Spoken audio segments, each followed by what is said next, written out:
किसानों के सम्मान में जेएनजी खड़ा मैदान में, यही मेरा नारा है। दिल्ली के जंतर मंतर पे जेएनजी आंदोलन के बाद भोपाल में किसान आंदोलन शुरू हुआ है मूंग की 100% खरीदी को लेके, और कछु जेएनजी इतने भी आ गए हैं किसानों के सम्मान में जेएनजी मैदान में। भैया क्या नाम है आपका? परमवीर पटेल। कहाँ के हो? भोपाल से ही हैं। भोपाल से। क्यों किसानों के सहयोग में, क्या वजह है, क्या आपको जानकारी है इस आंदोलन की? सामने ये जानकारी है कि फार्मर्स जो प्रोटेस्ट कर रहे हैं वो उनकी अनाज के चक्कर में कर रहे हैं कि उनको सही दाम नहीं मिल पा रहा है। तो इतने सारे लोग जो आए हैं फार्मर्स वगैरह, उनके प्रोटेस्ट में उनका साथ देने हम लोग आए हैं कि उनकी चीज़ें सुननी चाहिए, क्योंकि हमारा जो प्रोटेस्ट हुआ था उसमें भी बहुत लोगों ने वो दिया था योगदान, तो हमें भी देना चाहिए। भोपाल में ये चीज़ हो रही है तो हमारा भी एक राइट बनता है कि ये सब चीज़ें करनी चाहिए हमें। जी भैया। किसानों के सम्मान में जेएनजी खड़ा मैदान में, यही मेरा नारा है।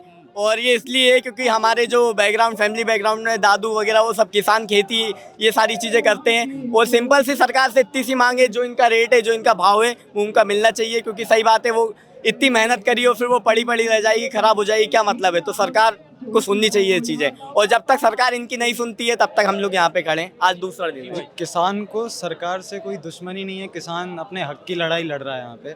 वो सिर्फ अपने हक मांग रहा है कि उनकी जो उन्हें साल भर से जो उन्होंने मेहनत की है, वो सरकार उनकी फसल को 100% खरीदी MSP पे करे। तो हम भी किसानों के सम्मान में जेएनजी खड़ा। मैं ये कहना चाहता हूँ कि डेमोक्रेसी की इस कंट्री में सबको अपनी बात रखने का मौका है, और किसानों की भी अपनी एक बात है, वो शांतिपूर्वक सरकार सुने और प्रोटेस्ट को यहीं खत्म करे, यही बात।